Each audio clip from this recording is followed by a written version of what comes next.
Dear respected football fans, KlarseSport podcast, and today's podcast I'm going to be discussing the England national team. Why is it the England national team have not won a trophy in 50 odd years, which is absolutely shocking.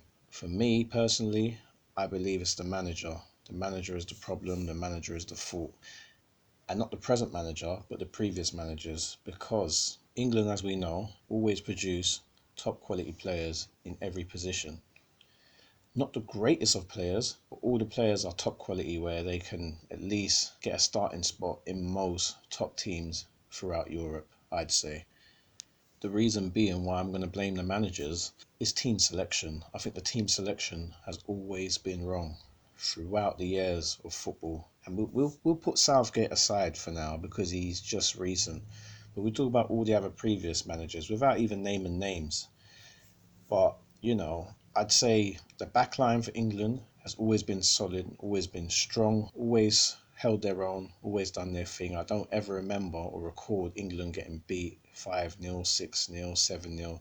I never remember that. So the back line always held their own. The problem came throughout the midfield and throughout the strikers. And not to say that the midfield's terrible or the strikers are terrible, because like I said, they're top quality players, but the team selection was always wrong.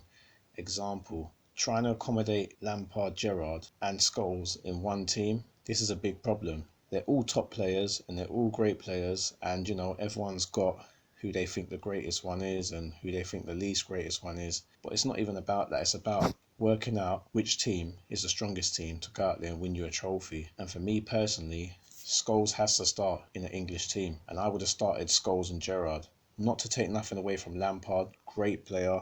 I rate Lampard highly, but what he offers, Scholes can offer that. Lampard just finds space and scores goals, which is very good. But Scholes can score goals, and he can create, and he can play make. Gerrard can tackle, which neither of the two can do. And he can push forward, and he can defend well, and he can read a game. So I would have played Gerrard and Scholes and put Lampard on the bench. And because no manager had the bottle to do that, it's cost England dearly. Also, another big thing that's cost England dearly is the striking partnership. I feel Andy Cole never got a good shot with the England national team.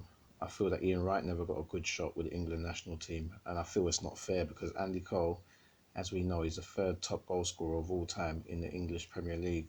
So how can he not get starting spots? I'm not specifically saying he should have started over Shearer, but I'm saying he should have been starting just as much as Shearer. And for the simple fact, just using common sense, Scholes played alongside Andy Cole for the club, which is Manchester United. So imagine taking that same energy and transforming it into the national side. It's a no-brainer that it's going to work because they understand each other's play. This just comes from being a smart manager. How can a manager not understand that? It's common sense. I'm not even a manager myself, but I can blatantly see that. Stupid. To not start Andy Cole, and he plays regularly with Paul Scholes, was stupid. That cost England dearly. It's like the Spanish team. When the Spanish team won the World Cup and the European Championship, it was basically the Barcelona team added Ramos. That's all it was. Barcelona team with Ramos added to it. That was it. Ramos and Casillas added to the Barcelona team. Simple maths, ain't it? Another problem England had, which they struggled with, was not having a left-footed left winger. But as I said, a smart manager or a good manager would have just got a left back that is very pacey, very strong and very athletic to go in a left mid position, go up and down the flanks, whip the ball in the box, game done. Simple as that. But England made it hard for themselves. So going back to my initial argument, the problem with the England national team is always the manager, because the quality's there throughout the players. The quality's even there now. Southgate's proved that the quality's there, and if you pick the right team selection, you can go far in the international tournaments. However, now it's time for a plan B.